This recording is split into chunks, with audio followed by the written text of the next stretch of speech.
एक बार फिर से आप सबको नवरात्रि की ढेर सारी शुभकामनाएं। आज नवरात्रि का 7वां दिन और आज माँ कालरात्रि की पूजा होती है।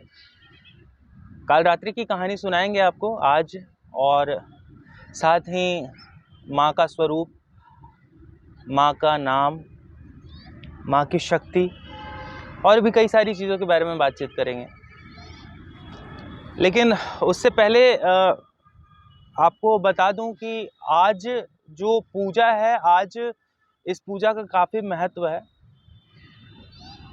आज कई लोग सिद्धि के लिए भी कालरात्रि की पूजा करते हैं। वैसे तो सिद्धिदात्री की पूजा होती है, वो आने वाले दिनों में मैं उनकी भी कहानी आपसे साझा करूंगा। लेकिन माँ कालरात्रि की पूजा भी सिद्धि के लिए की जाती है। चलिए शुरू करते हैं आज की कथा। माँ कालरात्रि की 7वें दिन पूजा की जाती है। और दरअसल कालरात्रि का जो रूप है काफ़ी विकराल है, बिखरे बिखरे से बाल हैं। और कहा जाता है कि वैसे तो इमेजिनरी कैरेक्टर हैं माइथोलॉजी में हमारे कई सारे, और देवी देवताओं के सारे, तो हम केवल इमेजिन करते हैं और कहते हैं कि माँ का जो रंग है वो श्याम रंग नहीं है। श्याम मतलब कृष्ण को कहते थे वो सांवले हैं, ये श्याम रंग नहीं है। इनका जो रंग है अंधेरी रात की तरह एकदम काली, मतलब काला है इनका स्वरूप, और ऐसा कि देखकर रूह कांप जाए, और काफ़ी विकराल और काफ़ी भयंकर है। लेकिन भक्तों के लिए कहते हैं माँ कालरात्रि का स्वरूप काफ़ी शांत है, काफ़ी अच्छा है, काफ़ी उदार है, और इन्हें फल पूरा करने वाली यानी मनोकामना पूर्ण करने वाली देवी भी कहा जाता है। यानी कि अगर आपने कुछ बुरा नहीं किया तो माँ आपके लिए बहुत ही अच्छी है। कहते हैं कलयुग में अमरता का वरदान 3 देवी देवताओं को मिला है। इसमें कालरात्रि का भी नाम आता है।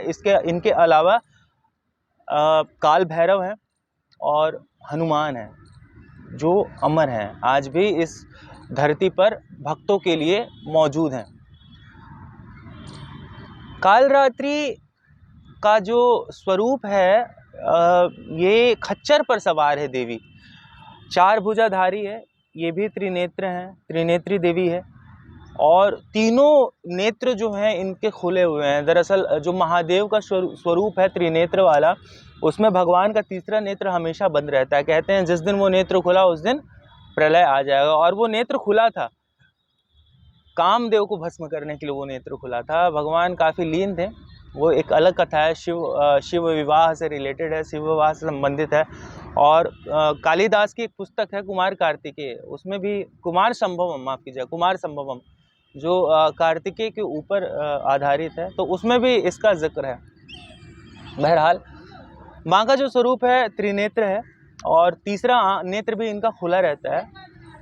इसके अलावा बाल काफ़ी बिखरे हुए हैं। माँ काली की जो 4 भुजाएं हैं, 4 भुजाओं में एक वर मुद्रा है, दूसरा अभय मुद्रा है, एक हाथ में उनका खड्ग है। खड्ग एक प्रकार का अस्त्र होता है जिससे माँ जो अपने शत्रुओं और जो राक्षस होते थे उनका गला धड़ से अलग करने के लिए अपने हाथ में धारण करती थी। और एक में वज्र है। वज्र सुनने में तो गदा की तरह लगता है, लेकिन ये वज्र वो वज्र नहीं होता है। ये दरअसल वज्र है जो इंद्र का भी अस्त्र हुआ करता था, एक कांटेदार होता है, मतलब इसको त्रिभुजाकार और लंबा और सफ़ेद रंग का ये अस्त्र होता है। इसके अलावा माँ ने अपने हाथों में और गले में जो हार धारण किया हो वो बिजली का है, मतलब सफ़ेद रंग का एक चमकदार हार है, जो माँ के गले में और हाथों में सुशोभित है। अब आते हैं माँ की जो कथा है इसके ऊपर। दरअसल 2 कथाएं हैं, चूँकि नवरात्रि का महीना है, नवरात्र का पावन माह है, तो नवरात्रि की कथा से प्रारंभ करते हैं। इसके अलावा जो माँ का जन्म है, माँ का जो असली स्वरूप है, हाँ, पहले मैं आपको बता दूं कि माँ कालरात्रि को और जिन दो विशेष नामों से जाना जाता है, इसमें एक तो आपकी दक्षिणेश्वर काली है। इसके अलावा भद्रकाली है और मातृकाली है, यानी कि कुल मिलाकर के 4 नाम हुए, भद्रकाली, मातृकाली, दक्षिण काली यानी दक्षिणेश्वर काली और अपनी कालरात्रि, जिनकी कथा आज हम सुन रहे हैं। दक्षिणेश्वर काली भारत में जो सबसे प्रसिद्ध और प्राचीन मंदिर है, पश्चिम बंगाल के कलकत्ता में है। काफ़ी अच्छा जगह है, कभी आपको समय मिले तो आप जाइए, और मैं भी कोशिश करूँगा कभी ना कभी आपको वहाँ का दर्शन करवाऊँगा अपने चैनल के माध्यम से। तो आते हैं नवरात्रि की कथा के ऊपर कि कहते हैं कि जब महिषासुर की सेना आ रही थी, तब माता ने अंतिम समय में उसका वध करने के लिए जो स्वरूप धारण किया था वो भद्रकाली का था। और इसीलिए नवरात्रि के 7वें दिन जो है माँ भद्रकाली की पूजा की जाती है। एक और है जो माँ काली से संबंधित है, जो महाकाली जो स्वरूप है माता का, चंड-मुंड की देवी है, गले में हार पहनी हुई है खोपड़ियों की, मुंडमाल जो उन्होंने पहन रखा है। दरअसल 3 दैत्य हुए राक्षस, शुंभ निशुंभ और रक्तबीज। इनका जो इनका जो आतंक था, इनका जो कहर था, वो तीनों लोक में काफ़ी इन्होंने उत्पात मचा रखा था। इसे हम अमूमन महाकाली की कालरात्रि की जो है असल कहानी के तौर पर देखते हैं, क्योंकि कई जगहों पर इसका ही जिक्र किया गया है। चूँकि नवरात्रि में इनकी पूजा होती है, तो हमारे शास्त्रों में जो चीज़ें हैं इनका मिला-जुला करके ज़िक्र है, लेकिन कालरात्रि की मुख्य कहानी या महाकाली की मुख्य कहानी यही है। तो इसे ही हम प्रमुख कहानी के तौर पर लेते हैं। तो शुंभ निशुंभ और रक्तबीज 3 राक्षस हुए, दैत्य हुए। इन्होंने तीनों लोक में काफ़ी हाहाकार मचा रखा था।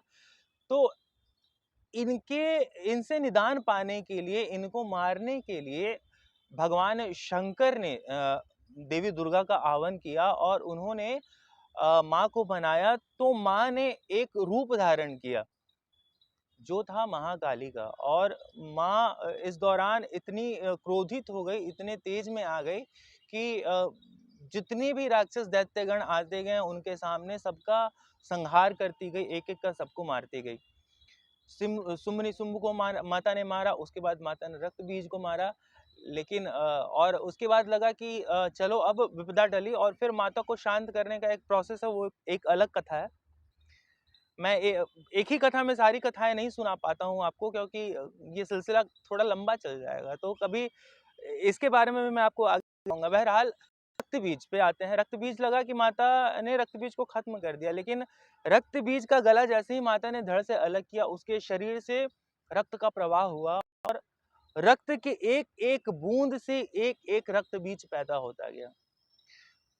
और तब तक कहते हैं कि माँ काली का स्वरूप काफी शांत था, लेकिन जब वो माहौल वहां बना और कई सारे, एक माता ने एक रक्तबीज को मारा था, अब तो कई सारे रक्तबीज हैं, तो माता और क्रोधित हुई, माता का स्वरूप और विकराल हो गया, और उसके बाद फिर से माता ने एक एक रक्तबीज को मारना प्रारंभ किया। और इस बार जिस भी रक्तबीज को माता मारती थी, उसका सर धड़ से अलग करते थे और उसका रक्त पान कर लेती थी, यानी कि उसका खून पी जाती थी।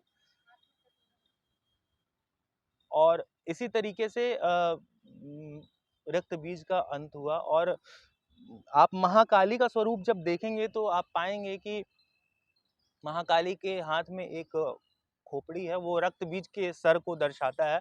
एक हाथ में खड्ग है और एक हाथ में आपको कटोरा दिखेगा। तो उसी कटोरे से, उसी पात्र से माता रक्तपान करती थी।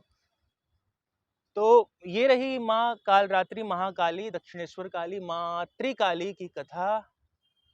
आज 7वें दिन इनकी पूजा होती है और पूरे दिन भी माता की पूजा की जाती है। लेकिन जो मूल पूजा है, जो अहम पूजा है, आज सप्तमी के रात्रि में की जाती है। सिलसिला यूं ही जारी रहेगा अगर आपका प्यार और सपोर्ट मुझे मिलता रहा। तो जाते जाते फिर से वही बात दोहराना चाहूँगा कि मुझे अगर आप यूट्यूब पर देख रहे हैं तो सब्सक्राइब करें, फॉलो करें, अपने परिवार के साथ इन कहानियों को साझा करें। साथ ही फेसबुक और इंस्टाग्राम सोशल मीडिया साइट्स के लिंक डिस्क्रिप्शन में मैं दे रहा हूँ, वहाँ भी मुझसे जुड़ें और कमेंट करें, ज़्यादा से ज़्यादा संख्या में फॉलो करें।